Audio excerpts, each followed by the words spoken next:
Sweet. It's started.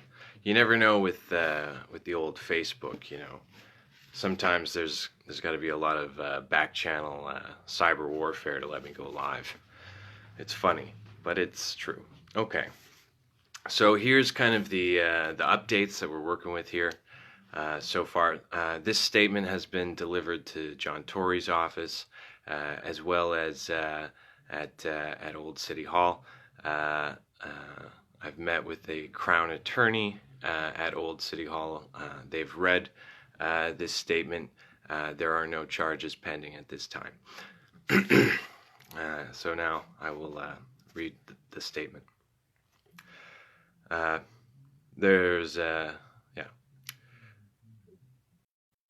Mayors Tory and Crombie. You are gutless cowards without conviction who will say anything you believe the public wants to hear.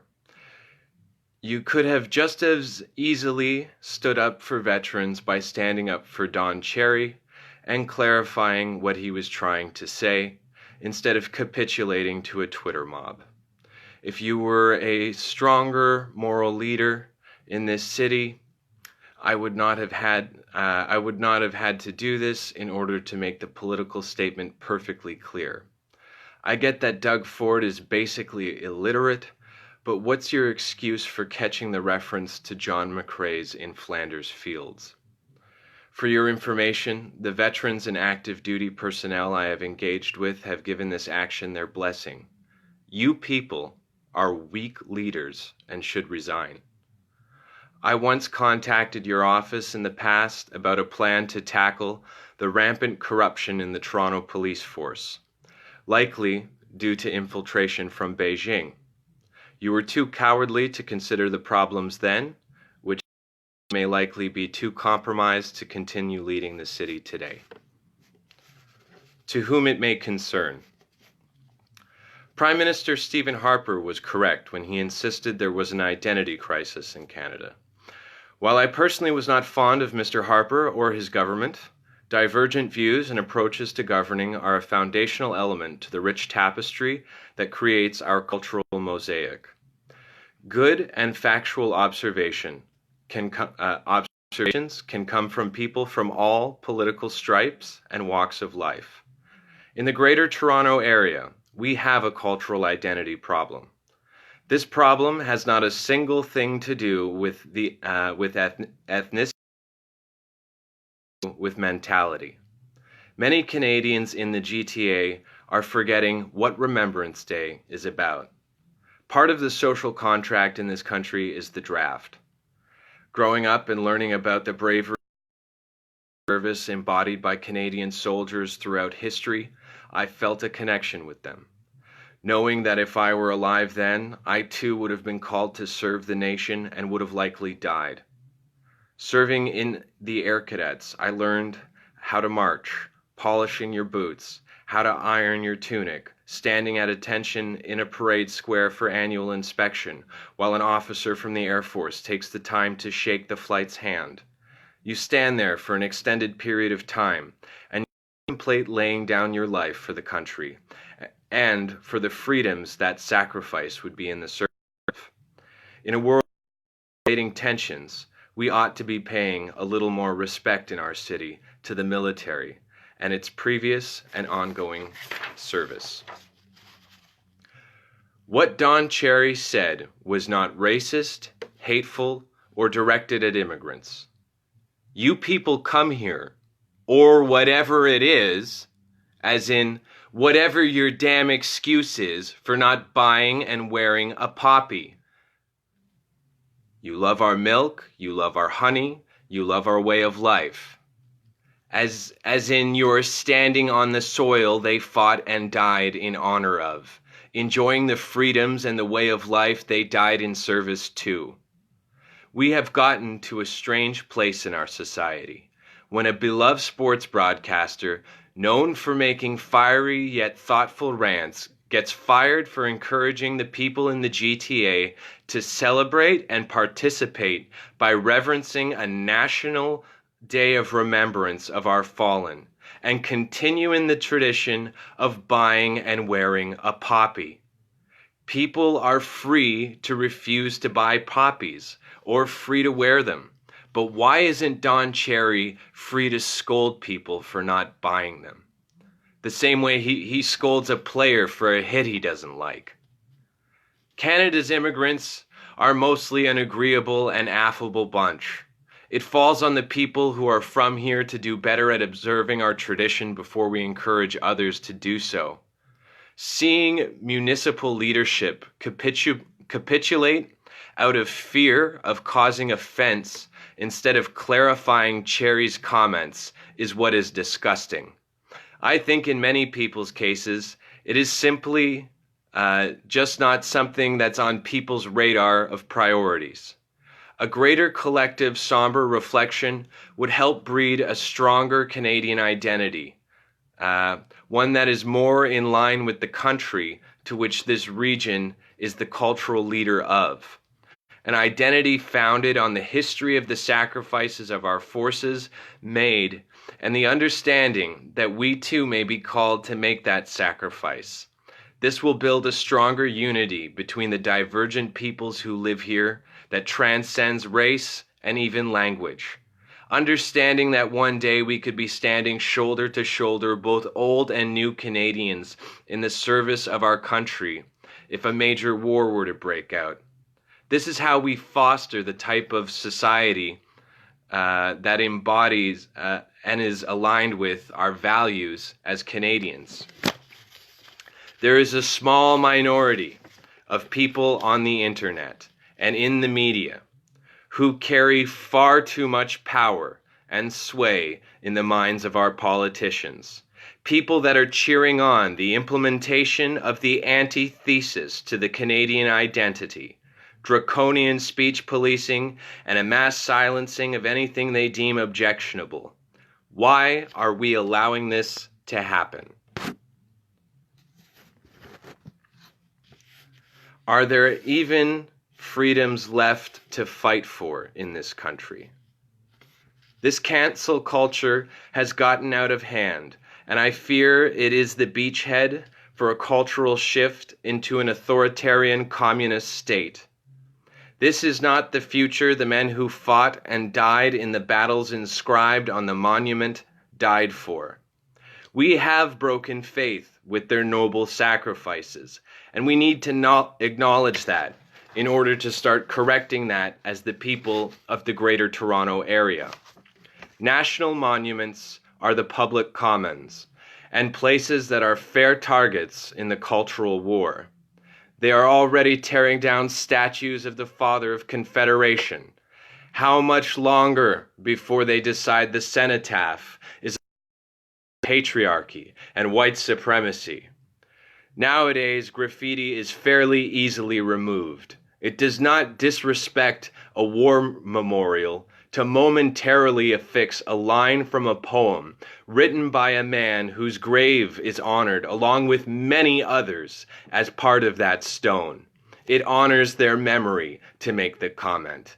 They did not die for us to become this type of mentally straitjacketed society, unable to speak freely or share one's view. You people, the perpetually offended, hypersensitive adult children, are ruining our society. And that's why I painted the cenotaph. Now that's been sent to Joe Warmington, Christy Blatchford, the Calgary Herald, and the Post-Millennial.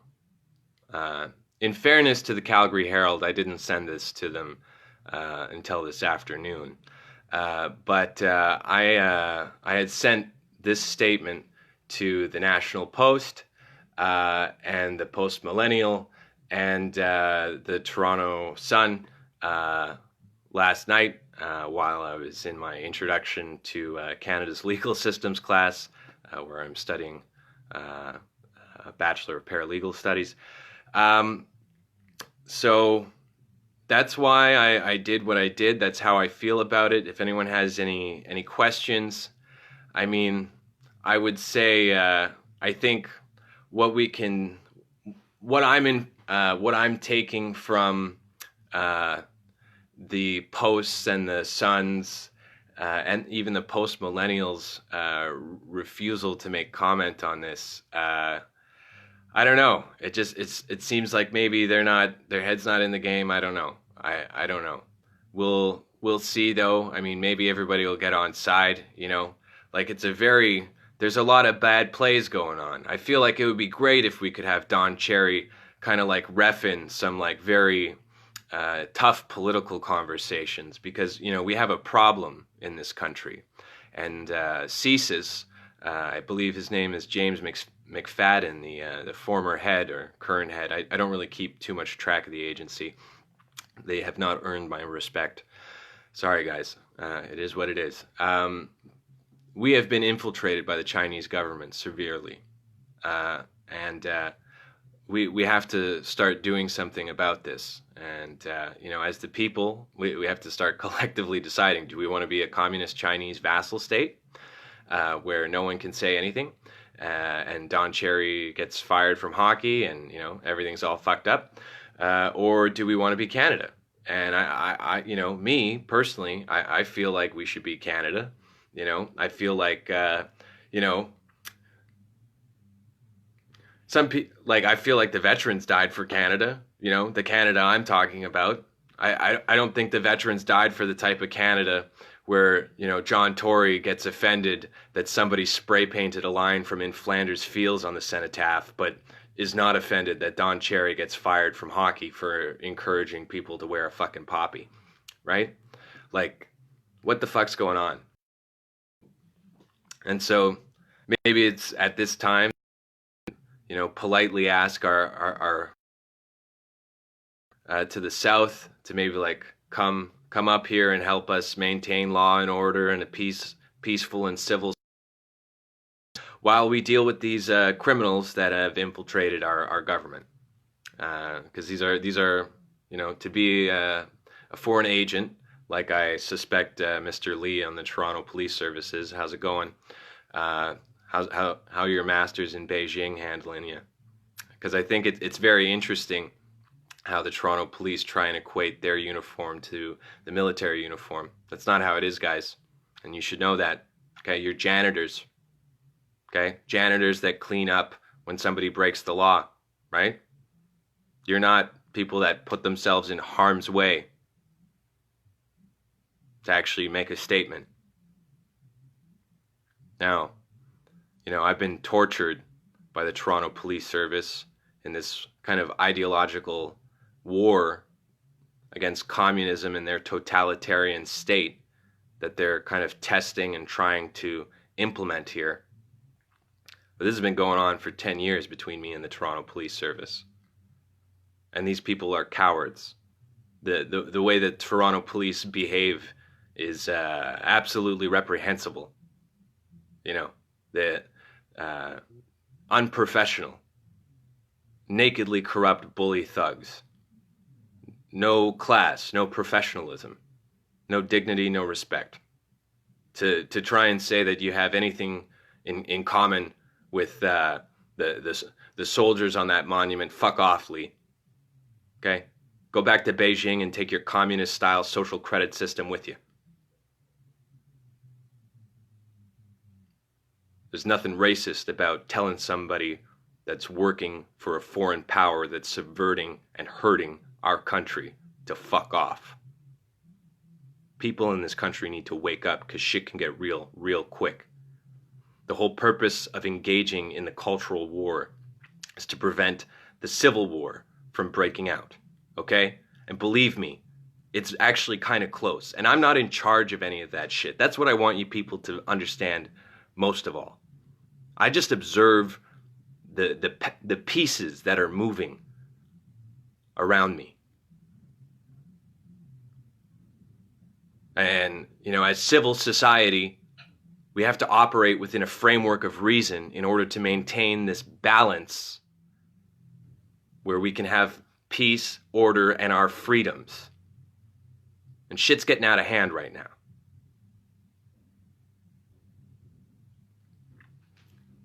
So, you know, I guess ask yourself this. Why isn't the media covering this shit, right? Gee, is Beijing signing their paychecks too? Wake up, Canada. It's this fucked up here. You know, there's nothing shameful about asking the US military to come bail us out, because we're going to need it. And I might not survive this coming whatever. And that's okay. That's part of the risk that you take to maintain the freedoms and that we lost. Because I've been really fighting for this shit for 10 years, and you people have been just totally apathetic and asleep to it, you know? Yeah, you people. The supposedly sane. Canadians are literally nuts. And because it's like, I'm very clearly a political dissident. And this is what the Canadian psychiatric system labels as a paranoid schizophrenic. And the Canadian, Justice Sosin, you know, I shouldn't slander the court, but in Justice Sosin's opinion, there's nothing unique or special about my constitutional challenge to the very set of laws that give the state this level of power to control and subvert people's thought and speech outside of codified law. I've studied my history, and I invite everyone to study history and gain a rich understanding of the Soviet Union.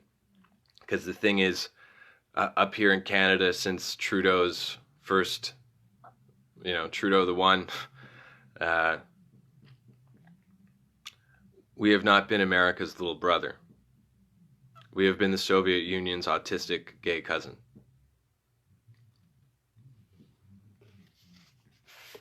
There's just a wealth of information available to people on the internet.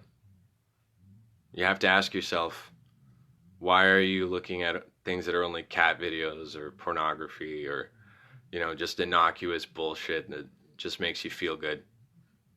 Like, do some research on history. That's part of Remembrance Day, I think probably the biggest crime in everything is the amount of tax money that gets given to the Canadian film industry, and yet they have yet to make a kick-ass Canadian war film about some of our most amazing fucking battles. Like, what the fuck, guys? Why can't we make a movie that's glorifying our soldiers?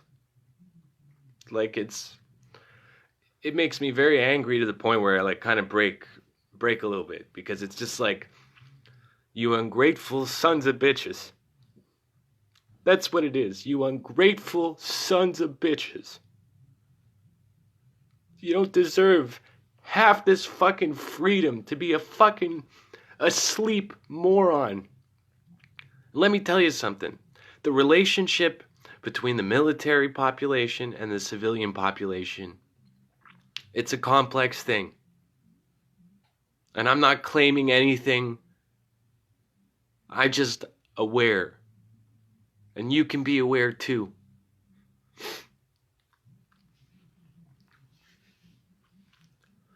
Anyways, if you don't know somebody in the military, when you see somebody in the military, what you should do, what I always do, is I shake their hand. I take a minute to say thank you for serving.